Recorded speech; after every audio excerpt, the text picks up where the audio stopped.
అక్రమం అంటే దేన్ని అంటాం, అవినీతి అంటే దేన్ని అంటాం? కనెక్షన్స్ ఇన్ని ఇచ్చేసాం అని చెప్పేసి ఇవ్వకుండా డబ్బులు తినేస్తే అంటే కనెక్షన్ 100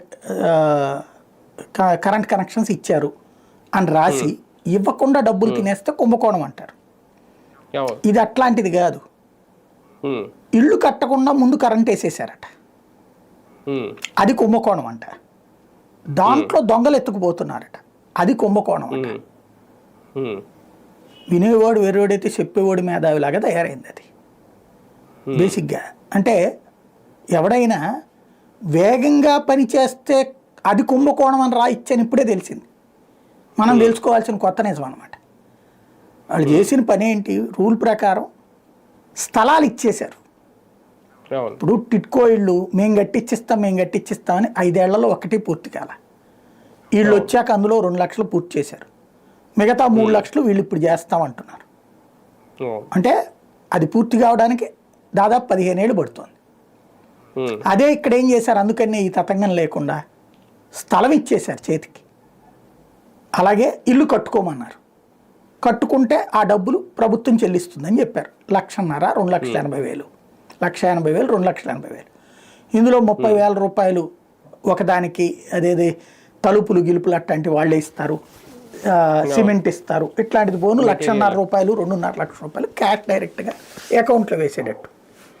ఇది కాన్సెప్ట్. ఇందులో ఇక వాళ్ళ ఇష్టం కట్టుకోవడం అనేది. ఇందులో కొంతమంది డబ్బులు ఉన్నటువంటి వాళ్ళు, అంటే ఈ వైట్ రేషన్ కార్డు హోల్డర్స్లో కూడా 100కి 20% మంది, 25% మంది మాత్రమే అస్సలు గతి లేని వాళ్ళు ఉన్నారు. అంటే ఈ మాత్రం ఎఫర్ట్ కూడా చేయలేని వాళ్ళు ఉన్నారు. మిగతా వాళ్ళకు ఒక 4-5 లక్షలు పెద్ద కష్టం కాదు. ఆ 4-5 లక్షలు ఖర్చు పెట్టుకోగలిగినటువంటి వాళ్ళు ఇల్లు కట్టేసుకున్నారు. ఎందుకు? ఇవాళ రోజున ఒక మధ్యతరగతి వాడు ఇల్లు కొనుక్కోవాలంటే ఎంత ఉంది? మినిమం 25 లక్షలు, మినిమం. మ్యాక్సిమం 50 లక్షల, 60 లక్షల. ఏది? ఫ్లాట్లు, అపార్ట్మెంట్లో ఫ్లాట్లు. అదే ఇళ్ళు అయితే, ఇండివిజువల్ హౌస్ అయితే అంతే. అలాంటి సిచ్యుయేషన్లో ఇండివిజువల్గా సొంత ఇల్లు 10 లక్షలు వచ్చేస్తుందంటే ఎంత అదృష్టం అండి. ఎక్కువ మంది వైట్ రేషన్ కార్డు ఉన్న మధ్యతరగతి వాళ్ళు కట్టేసుకున్నారు ఇల్లు. అవసరమైతే పక్కనోడికి ఇచ్చినటువంటి 1 సెంటు కూడా ఉంటుంది కదా, అది ఇది కలిపి కట్టుకున్న వాళ్ళు కూడా ఉన్నారు. వాళ్ళకి డబ్బులు ఇచ్చేసి, పక్కన పేదవాళ్ళది అనుకోండి, వాళ్ళకి డబ్బులు ఇచ్చేసేసి కలిపి కట్టుకున్నది ఉంది. లేదా అది కట్టించేసి వీళ్ళే రెండింటినీ కలుపుకునేటటువంటి విధంగా సెట్ చేసుకున్న వాళ్ళు కూడా ఉన్నారు. ఇది కళ్ళెదురుకుండా కనబడ్డ నిజం. అంతకుముందు 5 లక్షల మందికి, అంటే 20 లక్షలు అని చెప్పారు అప్పుడు, ఫైనల్గా 5 లక్షలు దీనికి అనుకుని చివరికి 3 లక్షలకు ఓకే చేసి చేతికి 30,000, 20,000 ఎండింగ్లో ఇస్తామని అది కూడా ఇవ్వలేదు.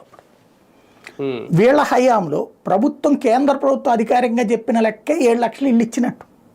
కన్స్ట్రక్షన్ అయిపోయి ఇంకో 9 లక్షలు అండర్ కన్స్ట్రక్షన్లో ఉన్నాయి. మిగతా చోట్ల పనులు పూర్తి కాలేదు, నో డౌట్. అందులో ఏంటంటే కొన్ని చోట్ల వీళ్ళు పెట్టిన ఆప్షన్, ఎవడి కోసం ఇస్తాడు, డబ్బు సొమ్మిస్తాడు, జగన్ ఆడేచ్చి కట్టిస్తాడులే అని వదిలేశారు. ఆ 3వ ఆప్షన్ ఉంది కదా, ఇల్లు కట్టించి ఇవ్వండి అని చెప్పినటువంటి ఆప్షను, దానికి చాలామంది పెట్టేశారు అట్లాంటిది. ఎవడి కోసం ఇస్తాడు, ఆడు కాకపోతే రేపు పొద్దున్న చంద్రబాబు వచ్చిస్తాడులే అని చెప్పేసి కట్టుకోని వాళ్ళు ఉన్నారు. ఇప్పుడు ఆ కట్టుకోని వాళ్ళకి ఎట్లాగూ ఇల్లు ఇవ్వట్లా, వాళ్ళు ఏం కట్టించేయట్లా. పైగా ఈ సమస్యని కొత్త కోణాలు ఏదో ఒకటి చెప్పేసేసి పని జరగకపోవడానికి కారణం దానికి ఒక ముద్ర వేసేయడం. ఇప్పుడు ఒకడికి పని ఎందుకు చేయలేకపోతే ఆడు పెద్ద దొంగ ఏదో సార్ అని ముందే అంటే ఓహో అనుకుని మనం చెయ్యాలనుకున్న వాళ్ళం కూడా ఆగిపోతాం కదా. అట్లాంటి ఒక తెలివైన ఎత్తుగడ అనమాట ఇది, ఇలాంటి వార్తలు రాయటం అన్నటువంటి. ఇక్కడ కావాల్సినటువంటి పాయింట్ ఏంటి? అక్కడ ఒకప్పుడు రాజీవ్ గృహకల్ప ఇళ్ళు, రాజీవ్ స్వగృహ ఇళ్ళు, ఇందిరమ్మ ఇళ్ళు అలాగే ప్రారంభించి అటు ఇటు కాకుండా ఆపేశారు ప్రభుత్వాలు మారినప్పుడు. ఆ తర్వాత వీళ్ళు ఇస్తానన్న టిట్కో ఇళ్ళు ప్రభుత్వం మారాక ఆగిపోయింది. అంతకుముందు కాంగ్రెస్ టైంలో ఇళ్ళేమో తెలుగుదేశం ఆపింది, తెలుగుదేశంలో ఇళ్ళేమో వైసీపీ ఆపింది, చివరికి 2 లక్షలు పూర్తి చేసి ఇచ్చారు. ఇప్పుడు వీళ్ళు శాంతం ఆపేద్దాం అనుకుంటున్నారు. ఇది లేదా నిదానం వాళ్ళది అలా తిప్పలు పడతా ఉంటారు అన్నటువంటిది. ఫైనల్గా వచ్చేటప్పటికి ఇందులో దాన్ని ప్రజలు ఆలోచించనీయకుండా, ఇప్పుడు నా చేతికి స్థలం వచ్చింది, నేను అక్కడ ఇల్లు కట్టుకోవాలనుకున్నా, ఈరోజు ప్రభుత్వం మారింది. సాధారణంగా ఇప్పుడు ఇంకా మరింత ఉత్సాహంగా ఇస్తారని కదా చెప్పినప్పుడు, ఇది 3 సెంట్లు ఇస్తాం 2 సెంట్లు ఇస్తాం అని చెప్పారు కదా, అది ఇవ్వడం కూడా వదిలేసి అసలు ఆ చర్చకి పోనీయకుండా ఈ కొత్త ఎత్తు, ఇది ఇప్పుడు తాజా ఈ స్టోరీల వెనకాల ఉన్న మర్మం కనబడుతుంది అంతే. అంటే నిజంగా ఇందులో టెండర్లు కూడా తక్కువ కోట్ చేసి తర్వాత ఎక్కువ వసూలు చేశారు, ఇవన్నీ రాసుకొచ్చారు కదా సిమెంట్ స్తంభాలకి ఇవన్నీ. అంటే మధ్యలో గుత్తేదారులు ఏమన్నా తినేసి ఉంటారా? ఆ లెక్క ఏమన్నా ఇప్పుడు వీళ్ళు బయటకు తీస్తున్నారా? జగన్ తెలియకుండా ఇలాంటి ఏమన్నా జరిగింది? బేసిక్ గా ఆ రోజున ఒక సిస్టమ్ ఉందండి, టెండర్ పిలవటం, ఆ తర్వాత ఆ టెండర్లకు సంబంధించి మళ్ళీ దాన్ని ఏమంటారు స్క్రూట్నీకి పంపించి రివర్స్ టెండరింగ్ చేయటం. అంటే లేయర్ అక్కడే పూర్తయిపోయింది. ఆ తర్వాత జరిగితే ఏం జరగాలి? ఇప్పుడు ఫర్ ఎగ్జాంపుల్ అమరావతి ఆ రోజుల్లో కట్టడానికి ఒక బిల్డింగ్కి 300 కోట్లు అనుకుంటే ఇవాళ 500 కోట్లు అవుతుంది. ఎందుకని? టైం ప్రాసెస్ అంతే. ఇప్పుడు పోలవరం కట్ట మనం కూడా చెప్పాము అప్పుడు, అసలు టెండర్లకు కూడా ఎవరు రాలేదు స్టార్టింగ్. ఆ టెండర్లకు ఎవరు రాక చాలా రోజులు ఆగిపోయింది, చివరి దాకా కూడా రాలేదు. అప్పుడు టీడీపీలు కూడా రేజ్ చేశారు, ఎవడో రావట్లేదు అది ఇది రకరకాల ఆప్షన్స్ ఇచ్చారు. అప్పుడు మెటీరియల్ మేము ఇస్తాం, లేకపోతే మీరే కట్టుకోండి, లేదంటే మేము కట్టి, ఇలా 3 రకాల ఆప్షన్స్ కూడా ఇచ్చారు. కానీ ఇప్పుడు వీళ్ళు చెప్తున్నది అసలు టెండర్లోనే గోల్మాల్ చేసేసారు, టెండర్లోనే తినేశారు, గుత్తేదారులు కట్టబెట్టారని మళ్ళీ ఇప్పుడు అదే పాయింట్ చెప్తున్నారు. ఏం జరిగింది? కాంట్రాక్టర్లకి నరకం అండి. వాడికి ఈ ఇళ్లలో 10 బేసులు మిగిల్చేస్తుంది అంతే. దానికి ఈ టెండర్ల కారణంగా ఆడు నానా నరకం అనుభవించాలి. మళ్ళీ ఇప్పుడు ఈ దిక్కుమాలిన వార్తల వల్ల మళ్ళీ ఆ బిల్లులు కూడా ఆపేస్తారు. ఇవాళ మనకి ఎట్లా తయారైపోయినాయి అంటే మీడియా అనేది ప్రోగ్రెసివ్ ప్రొటెక్టివ్ కాకుండా డిస్ట్రక్టివ్ డిస్మాండిలింగ్ జర్నలిజం తయారైంది. సర్వనాశనం చేయడమే మన కర్తవ్యం. ఈ సర్వనాశనాన్ని గొప్పగా చిత్రీకరించడం వైపుకి వెళ్తోంది. ఓ పేదవాడికి కొంపొద్దు, పేదవాడికి బియ్యం వద్దు, పేదవాడికి చదువు వద్దు, పేదవాడికి ఏదొద్దు, అదంతా శ్రీలంక అయిపోతుంది, ఆఫ్ఘనిస్తాన్ అయిపోతుంది. అదే ఇక్కడ ఇవాళ రోజున వచ్చేటప్పటికి అక్కడ తేడా జరిగింది, ఇక్కడ తేడా జరిగిపోయింది. ఆనాడు ప్రజల మోసమే, ఈనాడు ప్రజల మోసం. వీళ్ళ ప్రధానమైన లక్ష్యం ఏంటయ్యా అంటే ప్రజలకి ఏమీ జరగకూడదు, ఏదో జరుగుతున్నట్టు భ్రమలో బ్రతకాలి వాళ్ళు. దాన్ని కవర్ చేయాలంటే ఎవడో ఒక దొంగను చూపెట్టాలి, వాడి వల్ల నీకేం కాలేదు, వాడి వల్ల నీకేం కాలేదు అని ఓ భావోద్వేగాన్ని సృష్టించాలి. ఇది ఒక ఎకో సిస్టమ్ నడిచిపోతానే ఉంది, రాష్ట్ర ప్రజలు మభ్య పెడతానే ఉంది. మనం అమాయకంగా గొర్రెల్లాగా అలా నమ్ముతానే ఉన్నాం. గొర్రె కషాయోడిని నమ్మినట్టు ఆ కషాయోళ్ళు రాష్ట్రాన్ని నాశనం చేస్తూనే ఉన్నారు. ఈ కషాయోళ్ళు ఉండేదంతా హైదరాబాద్లో, వాళ్ళ ఆస్తులు వాళ్ళ వ్యాపారాలు అన్నీ అక్కడే ఉంటాయి. వాళ్ళకి సంబంధించి చిన్న సమస్య వచ్చినా ఒప్పుకోరు. రాష్ట్రానికి మాత్రం పెద్ద పెద్ద సమస్యలు వాళ్ళే సృష్టిస్తారు, వాళ్ళు మాత్రం దర్జాగా బతుకుతారు. ప్రజలు మాత్రం, పేదోడు మాత్రం బాగుపడకూడదు. పేదవాడి జీవితంతో వాడికి ఒక్క ముద్ద నోటికి వస్తుంటే గింజుకు చచ్చిపోతారు. వీళ్ళు కింద పడి కొట్టుకుంటారు, ఫిట్స్ వచ్చిన వాళ్ళకి కొట్టుకుంటారు. వాడికి రూపాయి దక్కుతున్నప్పుడు దాన్ని నాశనం చేయాలి. ఇది ఒక విచిత్రమైన శాడిజం, నిజమైన సైకోయిజం. బట్ ఈ సైకో మనస్తత్వాన్ని గొప్పగా కీర్తిస్తున్నాం ఇప్పుడు. ఇదివరకు వాళ్ళని సైకోలు అంటూ కూర్చున్నాం, అదే తేడా ఇప్పుడు అంతా. రీసెంట్ గా సార్ కొద్ది రోజుల క్రితమే కేంద్రానికి లేఖ రాశారు బాబు గారు, 5 లక్షల ఇల్లు కావాలి ఆంధ్రప్రదేశ్కి ప్రధానమంత్రి ఆవాస్ యోజనలో భాగంగానే. ఒకటి ఇప్పుడు పెండింగ్ లో ఉన్న ఆల్రెడీ వాళ్ళకి డాక్యుమెంట్స్ ఇచ్చేసి పెండింగ్ లో ఉన్న స్థలాలు, ఆ నిర్మాణాల సంగతి ఏంటి? వాటిని ఎవరిని ఇప్పుడు పక్కన పెట్టబోతున్నారా, లేదంటే జగనన్న కాలనీలే రద్దు చేస్తారా? కొత్త వాటి కోసం దరఖాస్తు చేసుకున్నారు, అప్లై చేశారు, వస్తాయని చెప్తున్నారు పక్కన. పాత వాటి సంగతి ఏంటి? ఈ లెక్కలు చూస్తూ ఉంటే అవి ఏమన్నా రద్దు కాబోతున్నాయి భవిష్యత్తులో, ఆ వ్యూహం ఏమన్నా కనిపిస్తుందా? పాత వాటిది రద్దు చెయ్యరు, కానీ వాళ్ళు కట్టరు, కట్టేలా ప్రోత్సహించరు. అదే అనేది అవి కట్టరు, కట్టేలా ప్రోత్సహించరు. కొత్తగా 5 లక్షలు తీసుకుంటే మన పార్టీ అనుచరులు లేకపోతే తెలుగుదేశం జనసేన వాళ్ళు వాళ్ళు ఉంటారు కదా, వాళ్ళకి లోకల్లో ఇప్పుడు 3 సెంట్ల భూమి అట్లాంటిది ఇచ్చేసి ఇదిగో చూసారా మేము చేసామని చెప్తారు.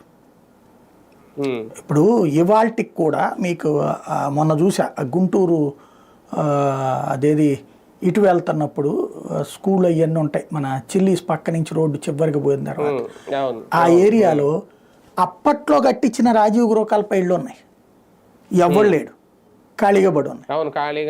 ఆ పక్కన మళ్ళీ అవన్నీ అట్ట ఖాళీగా పడి ఉంటే మళ్ళీ పక్కన ఈ ఇళ్ళు కట్టారు టిడ్కో ఇళ్ళు. టిడ్కో ఇల్లు అదే నల్లపడి పోలీస్ స్టేషన్ దాటాక అవి మళ్ళీ పూర్తి అయిపోయినాయి కానీ ఎవడూ లేడు, ఖాళీగానే ఉంటాయి. మళ్ళీ రంగులు వేసుకోవడం మాత్రం మారుతున్నాయి. వీళ్ళు ఏంటంటే పేదలకు సంబంధించిన దాంట్లో ప్రాక్టికాలిటీ మిస్సింగ్ వాళ్ళని అక్కడ అది అంతే. ఇప్పుడు ఎక్కడో ఉన్న వాళ్ళకి అక్కడ ఇచ్చారనుకోండి ఏం చేస్తారు? ఇప్పుడు మీరు విజయవాడలో మేము ప్రత్యక్షంగా చూసాం. ఇవాళ ఉన్న బస్ స్టాండ్ కానీ కృష్ణలంక హైవే ఉంది కదా, ఇప్పుడు ఆ హైవే అటు ఇటు పాకలు ఉండేవి ఇదివరకు, అటువైపులా ఇటువైపులా కూడా. ఇప్పుడు ఆ పార్క్ లాగా కనబడుతుంటది కదా పక్కన వెళ్ళేటప్పుడు, అదంతా ఒకప్పుడు పాకలు. అట్లాగే గాంధీనగర్లో సామమూర్తి రోడ్డు కానీ డిమార్ట్ అవన్నీ ఉంటాయి కదా, అక్కడ ఆ కాలువ గట్టి వెనకాలంతా పాకలే. వాటన్నిటి అట్లాగా హైవేల మీద ఉన్న పాకలు అవన్నీ తీసేపిచ్చి వాళ్ళందరికీ కట్టించిందే ఇప్పుడు సింగనగర్లో ఫ్లైఓవర్ దిగ్గానే కనిపించేటటువంటి ఇళ్ళు, సింగనగర్ ఇల్లు. ఇవాళ ఒక్కోటి 60 లక్షల నుంచి ₹1 కోటి చెప్తున్నారు. ఇది 60 గజాల ఇల్లు 60 లక్షలు. అదే ఇదైతే ₹1 కోటి 120 గజాలు. అప్పట్లో ఇచ్చింది మొదట్లో 120 గజాల ఇల్లు ఒక్కొక్కరికి, తర్వాత 60 గజాలు ఇచ్చారు. అంటే ఒక 120 గజాలని 60 గజాల కింద 2 ఇళ్ళ కింద కట్టించారు, అట్లా కట్టించి ఇచ్చారు. అవి 60 గజాల దానికి కింద ఒక అంతస్తు పై ఒక అంతస్తు వేసేసి 50 లక్షలు చెప్తున్నారు, ₹60 లక్షలు చెప్పేస్తున్నారు. ఫైనల్గా 50 లక్షల దాకా ఇస్తారు. 120 గజాల దాటిదైతే ₹1 కోటి. అలాగుంది వాళ్ళ రేటు. అవన్నీ ఎవరికి ఇచ్చారో తెలుసా? ఈ పేదలకు ఇచ్చారు. వాళ్ళు ఏం చేశారు? దాన్ని ఆ రోజుల్లో 5,000కి అమ్మారు. అప్పుడు ఇవాళ రోజుల లెక్క అయితే 1,00,000-1,50,000 అవుతుంది. ఆ రోజుల్లో 5,000కి అమ్మారు. ఆ తర్వాత రోజుల్లో ఒక 10,000, 50,000, 60,000 డబ్బు ఎప్పుడు అవసరమైతే అప్పుడు ఆస్తి అట్లా అమ్మేసుకుంటూ వచ్చారు. వాళ్ళు మళ్ళీ వెళ్ళి ఇట్లాగే ఏ కృష్ణా నది ఒడ్డును ఇంకో చోటను లేదా ఎక్కడో అద్దెలకు ఉండటం, ఇలాగే నడిచిపోయినాయి. ఇది అలాగని చెప్పి వీళ్ళకి ఏమైనా తీసుకొచ్చి ఊరి మధ్యలో కట్టించి ఇవ్వగలుగుతారా? ఇవ్వలేరు. అది మనకి దరిద్రం ఏంటంటే పేదవాడికి ఆ వాల్యూ తెలియకపోవడం, అదే సందర్భంలో ప్రభుత్వాలు వాళ్ళకి ఆ విలువ తెలిసేలా చేయకపోవడం. దీనివలన లేకపోతే ఒక మధ్య తరగతోడికి ఇదే ఇల్లు ఇవ్వండి, ఈ నాయకుడు ఫోటో వాడి ఇంట్లో పెట్టుకుంటాడు జీవితకాలం, ఒక సొంత ఇల్లు వచ్చింది అన్నట్టు. సొంత ఇంటి యొక్క విలువ మధ్య తరగతోడికి తెలిసినంతగా పేదవాడికి తెలియట్లా. ఇది మనకు వచ్చిన పెద్ద సమస్య.